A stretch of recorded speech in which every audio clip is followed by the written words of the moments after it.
unbedingt für unser opulentes, umfangreiches Fantasy-Programm bekannt sind.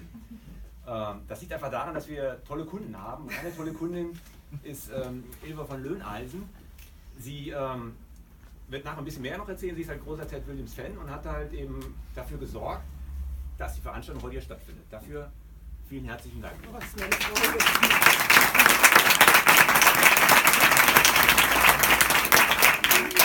Viel mehr will ich gar nicht sagen. Wer heute die HNA gelesen hat oder wer sie noch nicht gelesen hat, sollte das nachholen. Zumindest da ist ein toller Artikel über die Ylva drin. Und viele kennen sie ja, glaube ich, auch. Von daher will ich da gar nicht allzu viel sagen. Und ich finde es natürlich toll, dass Ted da ist. Denn das ist für uns auch eine super große Ehre, halt einfach so einen Weltstar da zu haben. Ted, super, vielen, vielen Dank, dass du da bist. Ich durfte in Deutsch reden, weil wenn ich das jetzt alles in Englisch gemacht hätte ich mich einfach blamiert bis auf die Knochen. Und das wollte ich mir und Ihnen eigentlich auch ersparen. Ted, super toll, dass du da bist. Thank you very much that you are here. Bitte schön. Organisatorisch, Sie haben es mitbekommen, wir lassen die Tür offen, außer wenn einer sagt, bitte zumachen. Dann habe ich hier schon Freiwillige gefunden, die dafür sorgen, dass die Tür dann immer mal wieder zugeht. Aber ich glaube, da tun wir uns alle einen Gefallen, wenn die Tür offen bleibt. Ich mache hinten auch noch ein bisschen auf, dann gibt es so einen leichten Durchzug. Wenn es zu viel zieht, dann irgendwie versuchen, Kontakt mit mir aufzunehmen. So Lichtkontakt, dann weiß ich, okay, ich bin dann in irgendeiner Form gefordert. Ansonsten habe ich alles gesagt, was ich sagen wollte. Ich wünsche Ihnen viel Spaß und übergebe das Wort an Ylva von Loenalsen. Vielen Dank.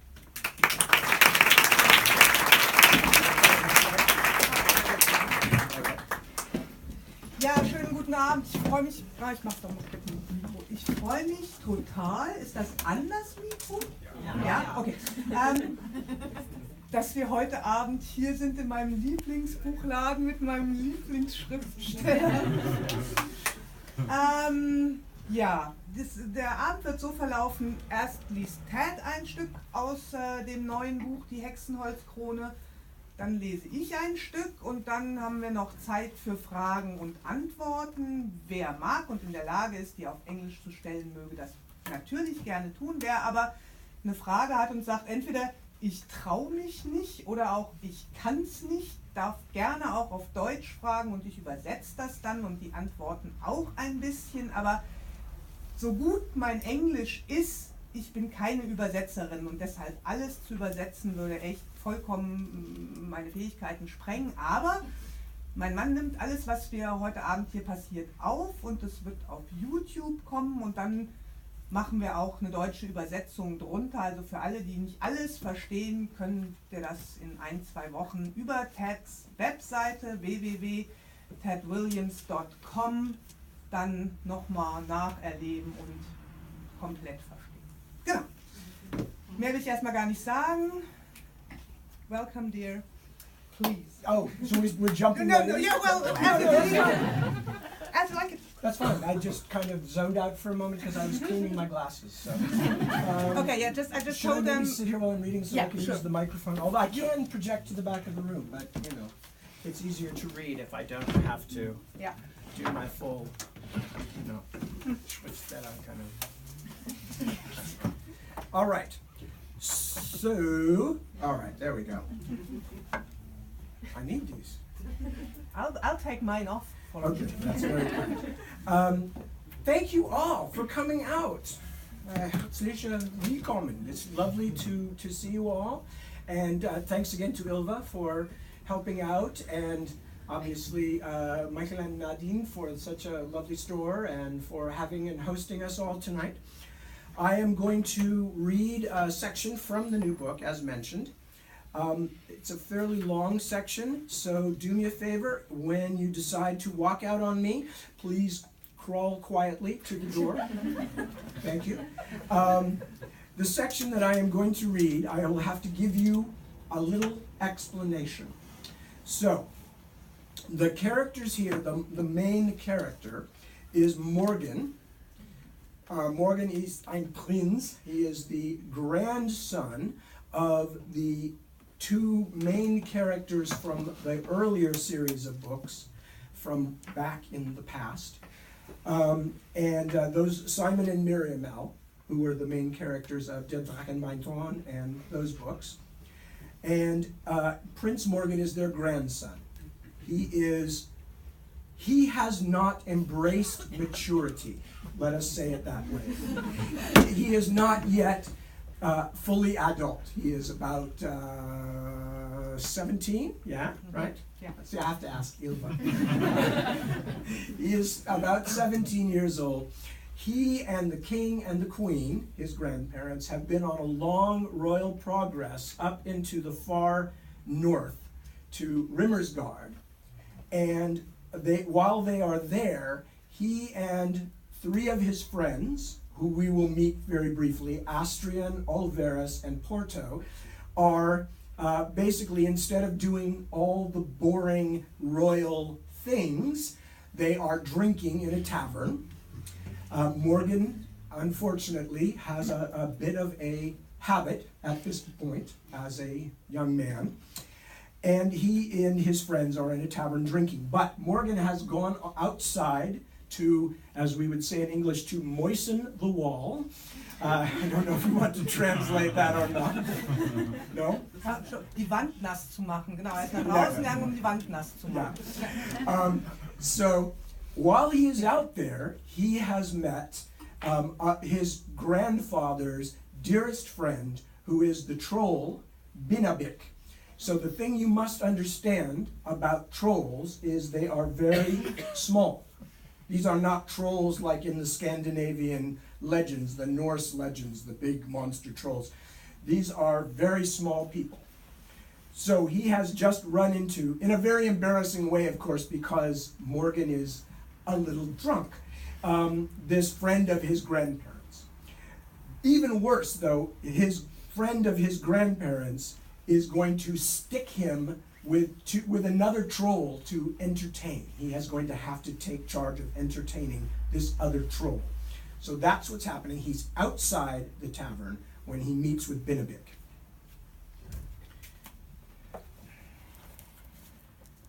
My family and I have been walking about the city this evening.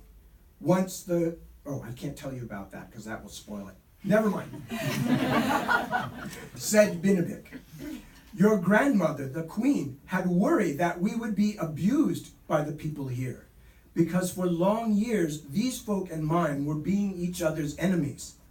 And still there are many Kruhuk, Rimmersmen, who are not liking to see trolls. But I like learning always, and seeing and doing is being the best way for that learning. Are you not thinking the same? Huh? I suppose, yes. Morgan was a hair's breadth from turning his back and going inside. Yes, learning is certainly good. I'm glad we have agreeing, Binabik said, nodding and smiling, because here is coming my daughter, Kina, and little Snenek, her Nukapik, her betrothed, you would be saying. Kina has a weariness of the city now and would return to the place where we sleep. But Snenek still has a desire to learn more of Rimmersgard ways. It would be a kindness for you to show him something of this place. Show him?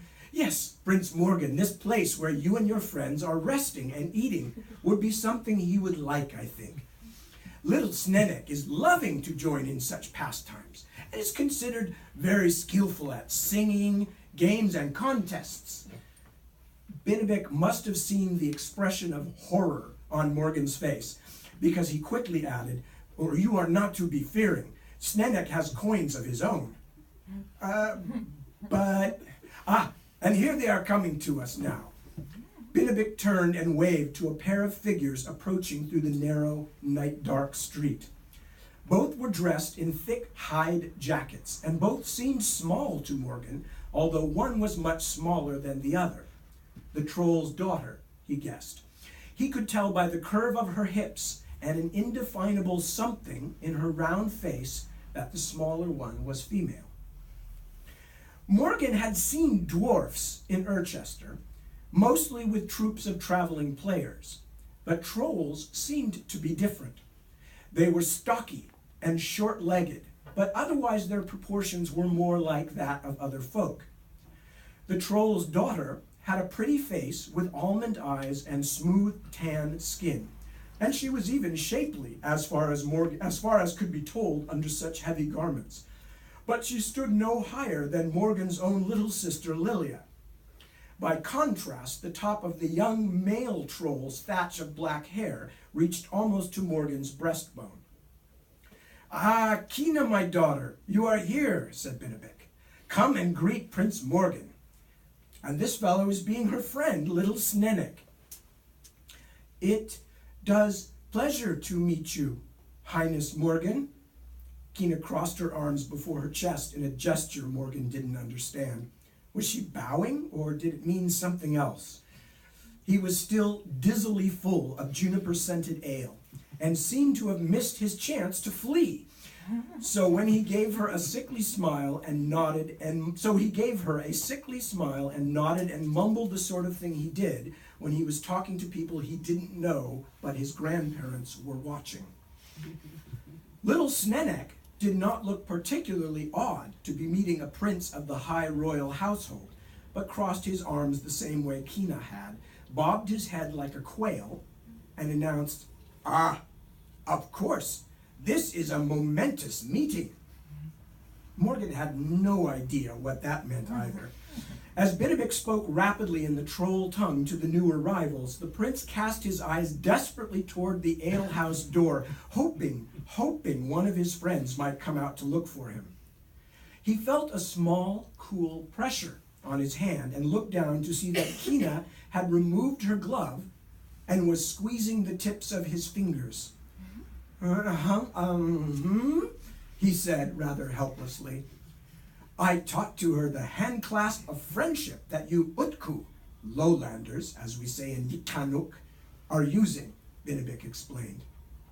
"Friendship and thank you," she said, still holding the end of his hand in her small, solid grip, "for showing to little Snenek more of this place. Because of my wearying now, it is kindness, and you are showing to be a true primp." "Prince," said Binnabik gently. "Prince," said Kina, blushing a little and finally letting go of his hand. "You are a true prince."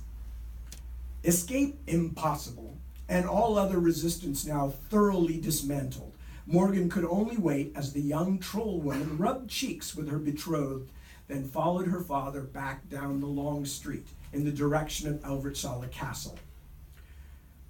Morgan was not entirely certain what had just happened, but he was already wishing it hadn't. "And so we will entertain ourselves like true Rimmersgarders now, eh?" announced his new companion, his grin so wide it seemed to squeeze his eyes shut. "The prince and little Snenek! Bring out ale and stinking fish!" Then, as they made their way back inside, the troll suddenly said, "My someday father-in-law is a very good man." The prince did not reply. Most of the alehouse denizens had looked up when they pushed open the squeaking door, and many of them looked displeased by his new companion. "Because I told him it was needed for you and I to meet," the troll went on. "I am going to help you, you see." "Help me?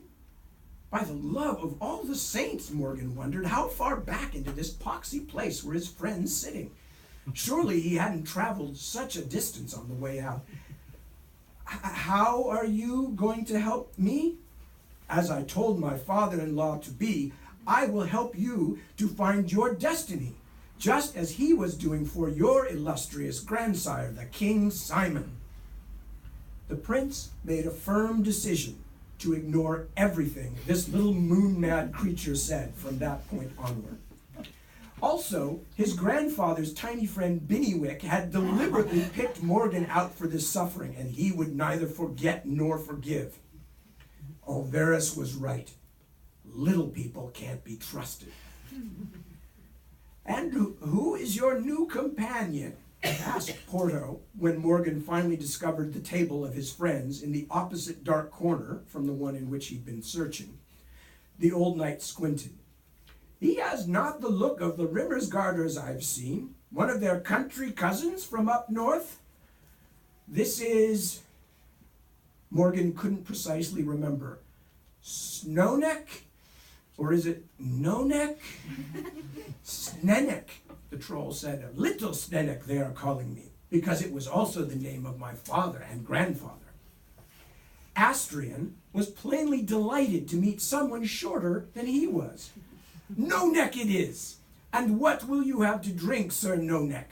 Some milk, perhaps, with a bit of bread dipped in it to suck upon?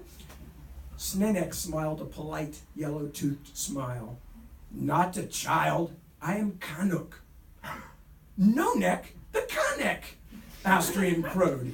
You must join our merry band. Even Ylvs grinned at that, but not everyone in the dim alehouse was as happy. Morgan could hear more than a few angry words from the surrounding tables about the troll's presence. They think they can go anywhere, someone complained. Why am I lumbered with this little goblin, Morgan wondered. Probably get me beaten half to death by these bearded ice bears.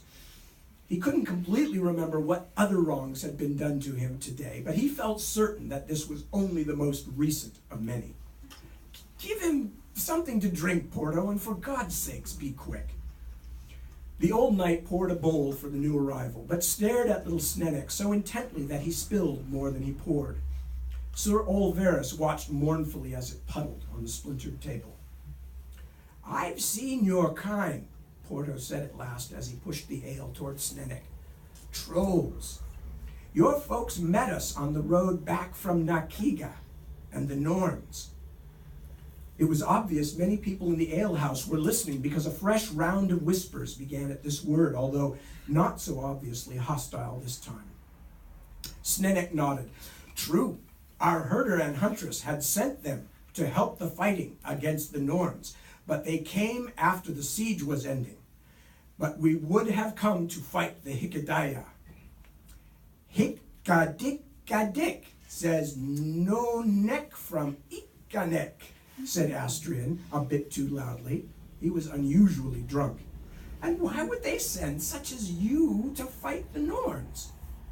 Little Snenek looked at him and smiled again, although it vanished more quickly this time. Never doubt them, said Porto, the fumes of reminiscence beginning to rise from him. The little troll men fought fiercely in Erkenland. I saw them there in battle. Ylvs rolled his eyes, but Astrian sat forward. Truly? He asked. Did they run among the white foxes, kicking their shins? Or perhaps hid in the Norns' saddlebags and then sprang out to attack? I made that joke about you, Astrian, Morgan complained, about kicking the shins of your enemies. That's mine. Ah, but about me it was merely comic exaggeration, the knight said. My question to this fellow is an honest one. There were times that the winds blew so hard and the snows fell so thickly on the hayhold from the Storm King's magic that we could see nothing, Porto said, ignoring Astrian and warming to his tale. But those little fellows, well, they could find their way through anything. Then why can't they find their way back to the place they came from? Brayed a very large bearded rimmersman at a nearby table. His friends laughed loudly, toasting him with their slopping bowls. We have no need of them here. Little Snenek smiled again, but there was something quite different in it this time, a certain hardness to his eyes that Morgan recognized. Astrian got that look sometimes when he was in his cups and angry. Morgan's grandfather Simon wore it sometimes as well, usually when someone spoke about the strong taking cruel advantage of the weak. Morgan was suddenly wondering whether it might be time for their little party to move on. The big bearded man was sitting down. Little Snenek waited patiently at the man's elbow until he was noticed. What do you want? The red-faced man demanded. He put down his bowl, his fingers already curling into fists. I'm hoping that you now will play a game, said Snenek mildly, with me. The man goggled at this small black-haired interloper. Game? What does that mean? Are you wrestling with just arms and hands here? Asked the troll. So I think. Morgan did not remember everything his grandfather had told him about the troll folk, but he thought he would remember if they had been gifted with superhuman strength, or if they could grow back an arm once it was ripped off, as a lizard could grow a new tail. Snennek, he called, why don't you come back to the table? Arm wrestling? The big Rimmersman laughed loudly and mimed with his bent arm. Like this? There's not a man here who could best me, including any of that puny lot of yours. I am Lomskur the smith. I broke a bullock's neck with my hands when I was but a boy. I won't waste my time on any of your friends. He scowled at Morgan, who edged back a bit farther on the bench. I don't want the Duke's men to put me in chains for troubling that cream-faced prince boy. So go back to your foul mountain ice goblin before I throw you there. Several of the others laughed and cheered, but one warned, Well, Lomskur, that's the High King's heir. The big man snorted. I'm not troubling his very highness, am I? It's his lapdog that's troubling me. Canuck are not dogs for anyone. Little Snennek was not smiling anymore. Is this meaning that Lomskur is feared to hand wrestle with me? You? The bearded man was genuinely astonished, but it seemed to make him even angrier. Look at you! I could use you to pick my teeth. No, just hand wrestle. The troll vaulted up onto the bench beside Lomskur with surprising nimbleness and extended his arm. Here, now. Lomskur's friends and acquaintances in the alehouse were all shouting, most in favor of crushing the troll on the spot. But the bearded man stared at little Snennek's outstretched hand. For true? He frowned. No tricks? I don't want to get a troll knife in my throat when I only came in here to pass the time. No tricks? On the honor of Prince Morgan. Snennek kept his arm out. Morgan started to rise, but Astrian reached out and grabbed his tunic, holding him back. Let it be, Highness, he said softly. Do not spoil the joke, whatever it may turn out to be. Lomskur turned and straddled the bench to face the troll. It took a while. Each one of the bearded man's legs looked as wide as a normal man's waist. Finished positioning himself, he thumped his elbow down on the table, making the crockery jump. The troll did not sit down, but knelt on the bench opposite Lomskur so that he could rest his elbow and still reach the other's hand. The difference in their sizes was so great that the Rimmersman had to grasp the small man's hand at an angle, with his arm low to the table. The troll's hand almost disappeared inside the Rimmersman's grasp. The bearded man suddenly began laughing. You are no coward, I see. If you live, little snow beetle, I will buy you a pitcher of ale all for yourself to wash away the pain. Snennek nodded, still not smiling. And the same I will be doing for you, if you live. Everybody in the place seemed to be watching now. Even the ostler had come out from the back room and stood worriedly wiping his hands over and over on a dirty cloth. Start, yelled one of Lomskur's cronies. It should have been over in an instant, and nearly was. With a scowl on his red face, Lomskur bent little Snennek's arm until the back of the troll's hand quivered just a finger's breadth above the table. Most of the Rimmersmen in the alehouse were so certain of the outcome that they dared not turn away to take a drink, certain that they would miss the ending, and instead fumbled blindly for their bowls. But Snennek did not collapse. He made what looked to Morgan like a few small adjustments of his knees and back and shoulders, and although Lomskur leaned far to his left to keep the pressure on, somehow the very small man withstood it. Snennek shifted again and pushed his elbow closer to Lomskur's, and for some reason, that tiny change of angle brought an expression of discomfort and surprise to the big man's face. Moments, became longer moments. The faces of Lomskor and little Snenek settled into fixed masks of effort. Every time it seemed the much bigger man must finally overcome the resistance of the smaller, the troll moved again, never more than a little, but always enough to keep the giant on the other side from being able to force his hand down against the table. The spectators were beginning to worry now, not so much at the incredible spectacle of a troll holding off a man almost 3 times his size, but over the notion that a trick must be involved. Some shouted to look under the table, that the little man must be bracing himself in some way or being otherwise helped to cheat. But of course Morgan and the rest hadn't moved from their own table, and Snenek's legs were still curved beneath him on the bench.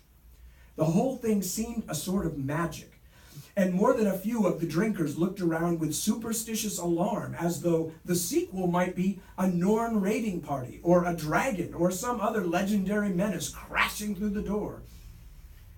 At last, and to the complete astonishment of everyone, Morgan and his friends most definitely included, Lomskor began to tire. Sweat coursed down his face and dripped from his beard, and his face turned the color of a baked Edenmanza ham. Little Snenek began to lean back, slowly pulling Lomskor's hand toward him, increasing the angle of their mutual grasp until the big man's entire arm was stretched only inches above the tabletop. Then, with almost no warning, the troll twisted his wrist sharply to one side, and Lomskor let out a bellow of pain. A split instant later, the back of the Rimmersman's hand was pressed against the tabletop. For a moment, the room went silent. Lomskor was clutching his wrist in too much pain to say anything. Morgan and his fellows were too startled even to cheer. "By all that's holy," said Astrian wonderingly, "why did I neglect to wager on this?" As Lomskor squeezed and chafed his aching wrist, little Snenek dropped down from the bench and walked to an ale cask that stood beside the ostler. A couple of large stone tankards had just been filled for someone else and then left out on the cask until their foamy exuberance subsided. The troll pulled a coin out of his hide jacket and dropped it on the barrel top, then took a tankard in each hand and walked back to Lomskor's table. He held one out to the big man, who looked up at him with reddened eyes and an expression of utter bewilderment. "I was promising to buy for you an ale," said little Snenek. Lomskor goggled at him for a moment. Then his already red face became even more inflamed, as if he were a baby about to howl, and he lashed out, knocking both the ale tankards out of Snenek's hand. "Cheat!" he roared. "Little devil, I don't know what trick you played, but..." Without finishing his sentence, he swung a huge fist at Snenek's face. The troll dropped beneath the blow so neatly that for a moment Morgan thought the little man's head had been knocked cleanly from his shoulders. Lomskor swore loudly and tried to fall on him. Morgan had no doubt that if he did, no trick in the world would save the troll from being crushed to death. But Snenek had somehow already rolled out of the way, grabbing the handles of the 2 overturned tankards as he went. Lomskor, on his knees, seemed to have lost the use of words completely. He snarled and swung, but Snenek kept dodging. Lomskor grabbed a heavy bowl from a table and flung it at him, but the troll simply ducked. Now the Rimmersman clambered to his feet once more, roaring like a wounded bear, but something glinted in his hand. "Where?" Morgan shouted. "Be careful, he has a knife." Many of the customers nearest the door decided this would be a good time to leave, but the rest of the crowd seemed unable to move or look away as the huge man swiped at the troll with a long, crude-looking blade. None of Lomskor's friends or fellow Rimmersmen made any move to stop him, although they could hardly be blamed. At first, little Snenek simply backed away, but he was beginning to run out of room. Lomskor, despite his lumbering, clumsy steps, was steadily backing the troll into one corner of the room. Even using the 2 heavy mugs as shields would not protect Snenek when that happened, Prince Morgan knew, and for the first time he realized what kind of utter disgrace he would be in if something happened to one of his grandfather's troll friends. The bearded man's blade lashed out and cut through the troll's jacket. Morgan thought he saw blood. "Enough!" he shouted. "Put up, man! The heir of the high throne commands you to lay down your weapon."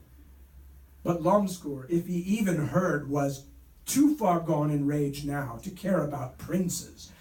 Someone ran outside and began calling for the city guard, but Morgan felt certain no soldiers would arrive to end this before someone was hurt or killed. "Astrian, Ylvs," he shouted, "help the little fellow." "It's his fight," Astrian said. "He challenged the man." "But the man has a knife." "Even so." Astrian had not taken his eyes off the fight. "It is you we are meant to protect, my prince, not any troll who wanders down out of the mountains." Frustrated and frightened, Morgan was about to draw his own blade and try to even the odds, but he never had the chance. The next time the big man jabbed the knife at him, little Snedek did not duck or dodge again, but instead brought the two mugs together and hammered Lomscoor's hand from either side. The big man dropped the blade, cursing loudly, blood suddenly welling from his knuckles. A moment later, the troll flung himself down at Lomscoor's feet and crashed one of the heavy stone mugs against the Rimmersman's kneecap. With a howl of agony, Lomscoor collapsed. He did not try to rise again, but rolled back and forth, screeching and holding his leg. "I was only buying him an ale because I made a promise," said little Snedek with a distinct tone of irritation, then brought the other tankard around in a wide arc and slammed it against Lomscoor's temple. The big man dropped on the floor like a sack of grain and lay silent. Suddenly, Rimmersmen were rising all over the room, but Morgan didn't think they looked as if they were coming to congratulate the winner. Snedek calmly backed towards Morgan's table, a move that the prince did not approve of much because the angry crowd was following him. Morgan wondered whether these unhappy people remembered that he, Morgan of Erkenland, was the heir to the high throne. He hoped so. "Enough! Stand back!" Astrian sprang up. His sword rang as it slid from his scabbard. "Back, back, you northern scum! I will gut the first one of you who takes another step toward the prince." However drunk he had been earlier, the knight gripped his sword as steadily as a jeweler would hold his chisel over a large uncut gem. The people in the alehouse stopped short and watched him, silent and sullen. Astrian nodded at them like a teacher pleased with clever students. "Highness," he said in a pointed tone, "I suggest we take our leave of this establishment." "I agree with your suggestion." But as Morgan backed toward the door, he noticed that little Snedek still stood between their table and the disgruntled patrons. "You, troll, you'd better come with us." "I am being owed my copper back for those 2 ales, the little man said, frowning at the empty tankards he still held. "And I was not even given the courtesy of drinking mine." "Let it go," Morgan beckoned. "We are leaving. You should leave with us." Little Snedek shook his head in frustration, but set the tankards down and joined the prince and his friends.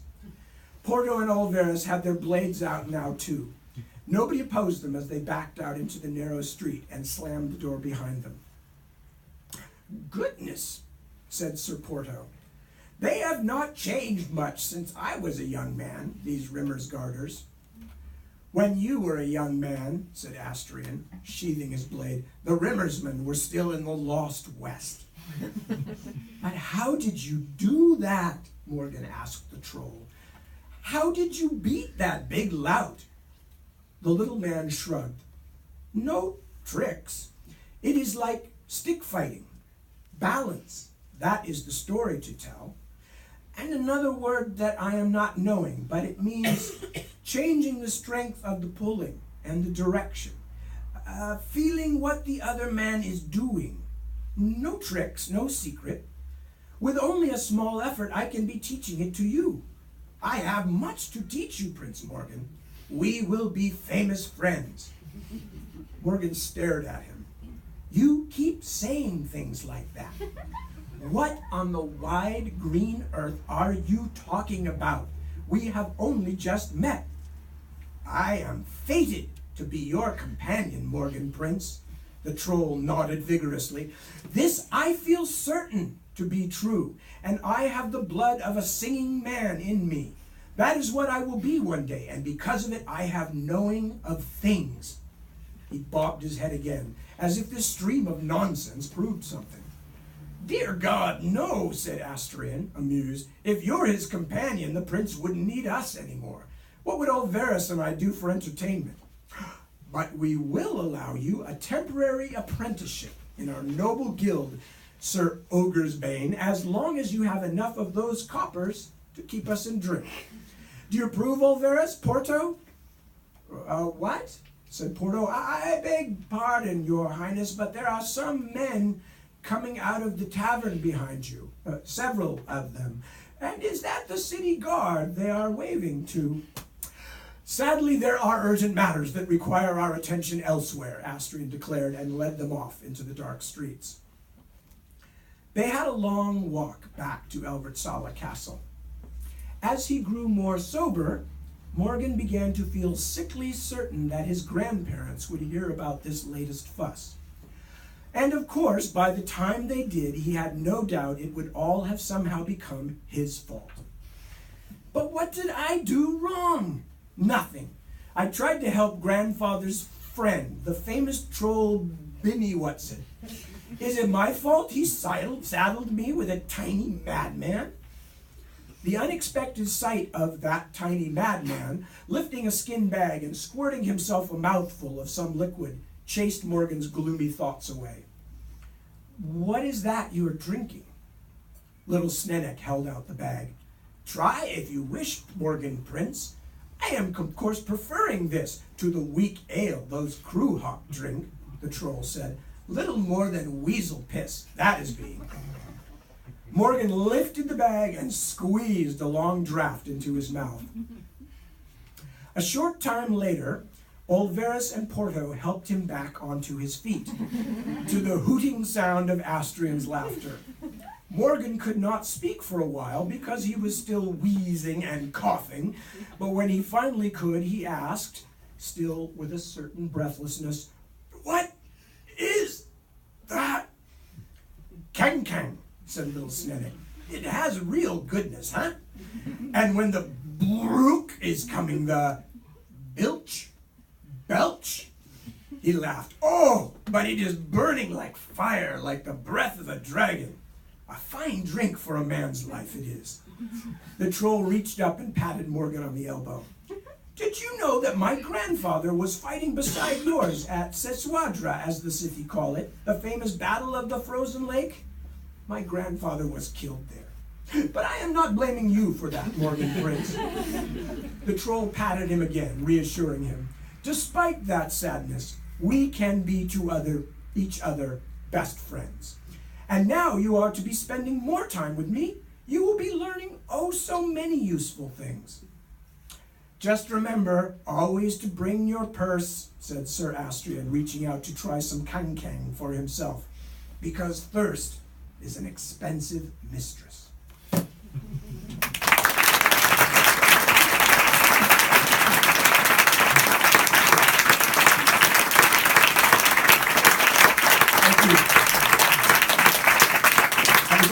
Longer than I remembered it was, so thank you for your patience.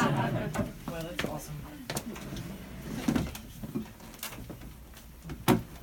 Ich muss jetzt meinen Teil nicht groß ankündigen oder erklären, denn ich lese einfach den Anfang des Buches. Anita. Sorry.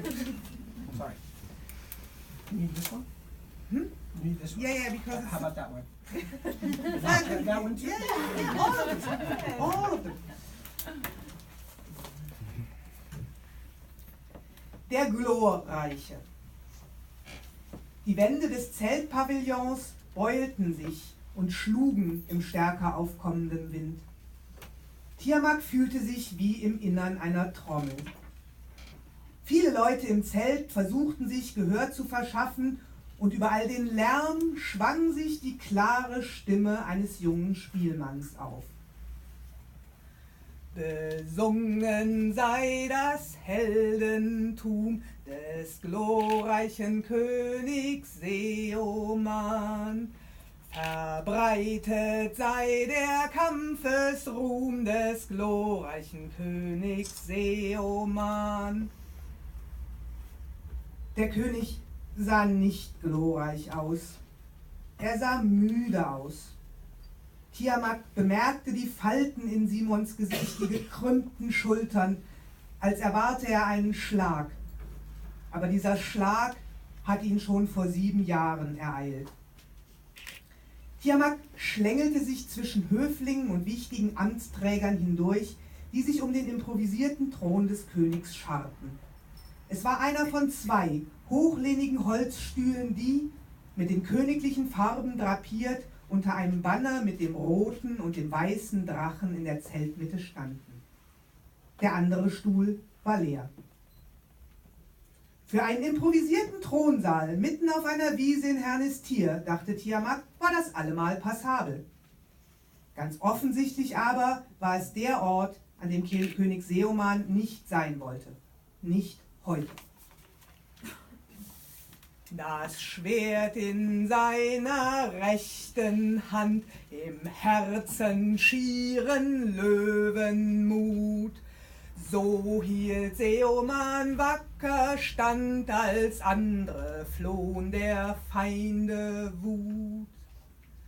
Als über uns kam das Nornengezücht und Riesen vor den Toren brüllten, und Feindessegel dicht an dicht unseren stolzen Glen-Event erfüllten. Ich verstehe kein Wort, sagte der König mit erhobener Stimme zu einem der Höflinge. Wahrhaftig, guter Mann, ich habe nichts von dem verstanden, was ihr gerade gesagt habt, bei diesem ganzen Geschrei und Gegröle. Warum sollten Sie denn die Brücken zäumen? Haben Sie Angst, die rennen davon, wenn man sie nicht am Zügel führt? Säumen. Die Brücken säumen, Majestät. Der König sah ihn verdrossen an. Ich weiß, Baron Mörtach, es sollte ein Scherz sein, aber ich verstehe es trotzdem nicht. Das entschlossene Lächeln des Höflings bröckelte. Es ist Tradition, dass die Leute nicht nur die Straßen, sondern auch die Brücken säumen. Aber die Hernistiri fürchten, die Brücken könnten das Gewicht aller nicht aushalten. Und deshalb müssen wir auf unsere Wagen verzichten und zu Fuß kommen, wir alle? Der Höfling zog den Kopf ein. König Hugo ersucht darum, ja, Majestät. Als auf dem Swertkliff hoch und her erschienen des Sturmkönigs Mannen, wer stand da auf des Hochhorst wer und jagte sie alle von dannen? Besungen sei das Heldentum des glorreichen Königs Seoman. Verbreitet sei der Kampfesruhm des glorreichen Königs Seoman. König Simon hatte den Kopf zur Seite geneigt, aber nicht zu der, von der ein Bote dringlich auf ihn einsprach, nachdem er sich endlich bis zum improvisierten Thron vorgearbeitet hatte. Etwas lenkte Simon ab. Tiamat dachte, dem König dabei zuzusehen, wie er in immer gereiztere Stimmung verfiel, sei wie ein Sumpfboot dabei zu beobachten, wie es voll Wasser lief. Wenn nicht bald irgendjemand etwas unternähme, würde es ein Unglück geben. Er schlug den Drachen grimm und kalt, bannte den Winter mit eigener Hand, zähmte die Siti stolz und alt und rettete das bedrohte Land. Mörtach sprach noch immer in das eine Ohr des Königs und der Bote hatte gerade zum 3. Mal angesetzt, als Simon plötzlich aufstand. Die Höflinge wichen zurück wie Hetzhunde, wenn der gejagte Bär sich plötzlich umdreht. Sein Bart, in dessen Rot sich nicht nur reichlich grau mischte, sondern auch der breite weiße Streifen da, wo ihn einst das spritzende Drachenblut getroffen hatte, ließ den König, wenn er zornig war, ein wenig wie einen edonitischen Propheten früherer Zeiten wirken. »Das geht zu weit«, brüllte Simon. »Es reicht ja wohl schon, dass ich vor lauter Lärm nicht denken kann und dass jeder hier im Lager will, dass ich irgendetwas tue oder nicht tue. Muss ich mir da auch noch solch haarsträubende Lügen und Übertreibungen anhören?« Er zeigte mit dem Finger auf den Übeltäter. »Du, muss ich das?« Dort, wo der königliche Finger hinwies, stand der junge Spielmann mit den geweiteten Augen eines im Nachtdunkel äsenden Tieres, das sich plötzlich im Fackelschein wiederfindet. Er schluckte, was eine ganze Weile zu dauern schien. »Verzeihung, Majestät?« piepste er schließlich. »Dieses Lied, dieses absurde Lied, erschlug den Drachen grimm und kalt, eine glatte Lüge!« Der König schritt auf den dünnen, dunkelhaarigen Sänger zu, der vor seiner mächtigen Gestalt zu schrumpfen schien wie eine schmelzende Schneeflocke. »Beim vermaledeiten Baum, ich habe diesen Drachen nicht erschlagen, ich habe ihn nur ein bisschen angestochen.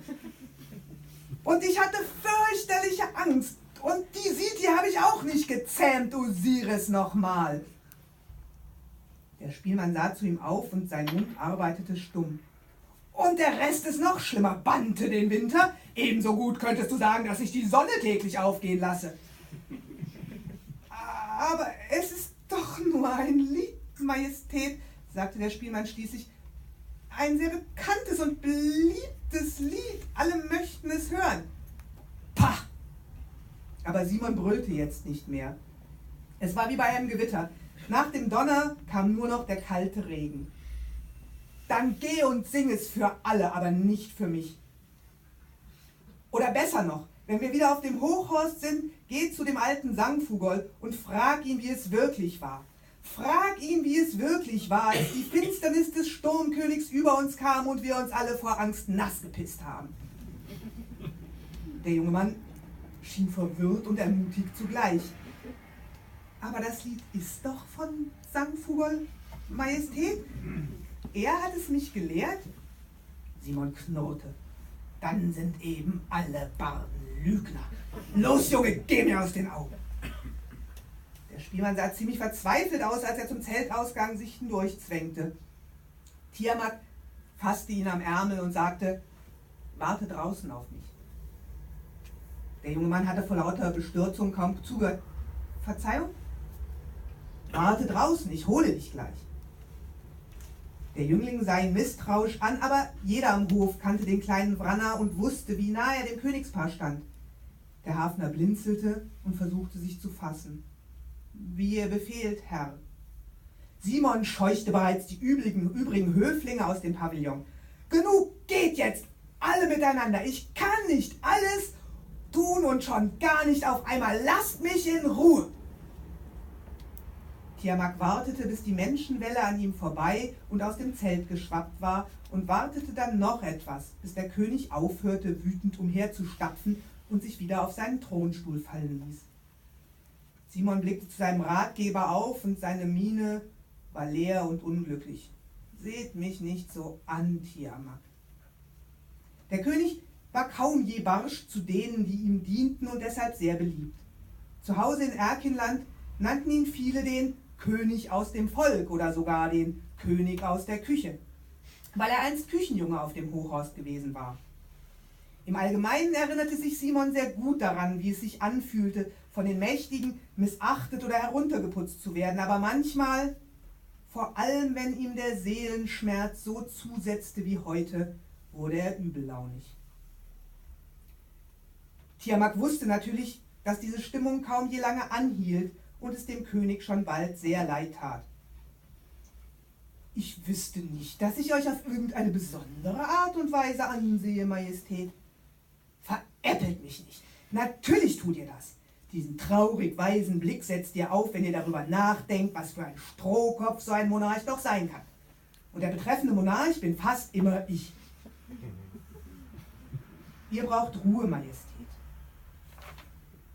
Mit dem König sprechen zu dürfen wie mit einem Freund war ein Privileg und Tiamat hätte es sich niemals in Gegenwart anderer erlaubt. Ihr seid müde und gereizt. Der König öffnete den Mund, sagte aber dann doch nur mit einem Kopfschütteln, heute ist ein schlimmer Tag, ein sehr schlimmer. Wo ist Miriam? Die Königin hat für heute alle Audienzen abgesagt, sie ist spazieren. Freut mich für sie, hoffentlich hat sie ihre Ruhe. Soweit sie es wünscht, ja. Ihre Damen sind bei ihr. Sie hat ganz gern ein wenig Gesellschaft an Tagen wie diesem.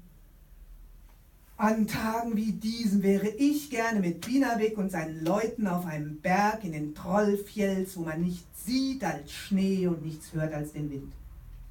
Wind gibt es reichlich auf dieser Wiese, sagte Tiamat. Aber nicht allzu viel Schnee, wenn man bedenkt, dass es noch fast 2 Wochen bis Winterende sind. Oh, ich weiß, welchen Tag wir haben und welchen Monat, sagte Simon. Ihr braucht mich nicht daran zu erinnern. Tiamat hüstelte. Natürlich nicht, aber werdet ihr meinen Rat befolgen, ein wenig zu ruhen, euer Gemüt ein wenig abkühlen zu lassen? Es war nur diesen Unsinn hören zu müssen. Immer und immer wieder. Simon, der Held, diesen ganzen Quatsch. Ich war nicht besonders heldenhaft als mein Sohn. Bitte, Majestät. Aber ich hätte es nicht an dem Hafner auslassen dürfen. Wieder hatte sich der Sturm schnell verzogen und Simon schüttelte den Kopf. Er hat mir mit seinem Gesang schon manch schöne Stunde beschert. Es ist ja nicht seine Schuld, dass Lügen so schnell Geschichte werden. Vielleicht sollte ich ihm sagen, dass ich ungerecht zu ihm war und es mir leid tut. Tiamat verkniff sich ein Lächeln. Ein König, der sich entschuldigte. Kein Wunder, dass er diesem Herrscherpaar so treu verbunden war, durch Bande stärker als Eisen. Ich muss gestehen, es sah euch gar nicht ähnlich, Majestät. Dann geht und sucht ihn. Würdet ihr das tun? Ich glaube, er steht draußen vor dem Zelt, Majestät. Bei St. Tunat und der heiligen Tiamat, würdet ihr bitte aufhören, mich Majestät zu nennen, wenn wir allein sind? Ihr sagt, er ist ganz in der Nähe? Ich gehe nachsehen, Simon. Der Spielmann hatte sich, um dem frischen Mariswind zu entgehen, in eine Falte der Zeltwand gleich neben dem Eingang gedrückt. Er folgte Tiamat in den Pavillon, als erwarte er sein Todesurteil. Da bist du ja, sagte der König. Komm her, du heißt Rinan, richtig? Die ohnehin schon geweiteten Augen des Hafners wurden noch weiter. Ja, Majestät? Ich war hart zu dir, Rinan. Heute ist für mich kein glücklicher Tag. Tiamat dachte, dass der Hafner wie jeder am Hof nur zu genau wusste, welcher Tag heute war, aber der junge Mann war so klug, den Mund zu halten, während der König nach Worten suchte. Jedenfalls tut es mir leid, sagte der König. Komm morgen wieder zu mir, dann bin ich eher in Stimmung für deinen Gesang. Aber sag dem alten Halunken Sangfugol, er soll dich ein paar Lieder lehren, die sich der Wahrheit zumindest nähern, wenn sie schon nicht direkt mit ihr ringen. Ja, Majestät. Dann geh jetzt. Du hast eine schöne Stimme. Bedenke immer, dass die Musik eine Gabe ist, die verantwortungsvoll gehandhabt werden will, denn sie kann gefährlich sein. Sie vermag einem Menschen das Herz zu durchbohren, da wo Speer oder Pfeil es nicht vermögen. Während der junge Mann eilends den Pavillon verließ, sah Simon seinen alten Freund an. Ich muss jetzt wohl auch noch all die anderen wieder hereinbitten und auch bei ihnen Abbitte tun. Ich wüsste nicht, warum ihr das tun sollte, erklärte Tiamat. Ihr habt ihnen schon all die Stunden seit eurem Frühstück gewidmet. Ich glaube, es täte euch gut, jetzt etwas zu essen und euch auszuruhen. Aber ich muss König Hugo antworten und auf seine verdammten Vorschläge reagieren. Simon zupfte an seinem Bart. Was soll das, Tiamat? All diese unsinnigen Bedingungen. Man könnte meinen, er will gar nicht, dass wir nach Hernisatar kommen. Ist es ihm zu viel, selbst diesen kleinen Hofstaat zu beherbergen und zu verköstigen? Oh, bestimmt nicht. Die Hernistiri sind immer sehr penibel mit ihren Ritualen. Doch tatsächlich gefiel Tiamat dies alles auch nicht. Auf bestimmten Arrangements zu bestehen war eine Sache. Den Hochkönig und die Hochkönigin wegen Protokollfragen, die schon vor Wochen hätten geklärt sein können, 2 Tage auf einer zugigen Wiese warten zu lassen, war eine ganz andere. Immerhin wäre ohne den Hochkönigsthron, den Simon und Miriamel repräsentierten, der König von Hernestir gar kein König. Aber Hugo dachte, Tiamat war ja auch noch ein vergleichsweise junger König. Vielleicht war seine Unhöflichkeit ja auch nur mangelnder Erfahrung geschuldet. Ich bin sicher, Baron Mörter, Graf Eolair und ich werden bald alles geregelt haben, sagte er. Hoffentlich habt ihr recht, Tiamat. Sagt ihm, wir sind mit allem einverstanden und er soll uns die verdammte Einladung morgen früh schicken. Es hat einen traurigen Grund, dass wir überhaupt hier sind und heute ist ein trauriger Jahrestag. Da scheint es mir sinnlos, um solche Dinge zu feilschen. Die Zahl der Banner, die Höhe der Throne, den Weg des Zuges. Er macht eine wegwerfende Handbewegung. Wenn Hugo sich aufspielen will, bitte. Von mir aus mag er sich kindisch benehmen, aber Miri und ich brauchen das nicht zu tun. Vielleicht tut er dem König von Hernestir ja Unrecht, sagte Tiamat milde, aber in der Tiefe seines Herzens glaubte er es selbst nicht.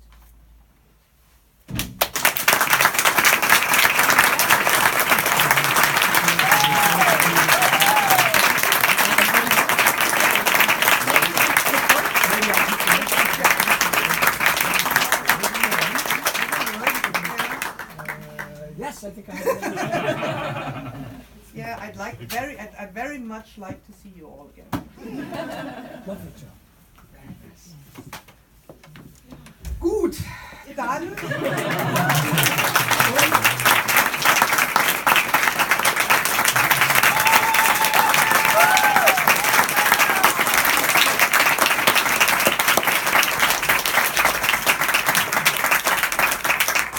Und jetzt Fragen und Antworten, ja? Ja, Fragen, Antworten.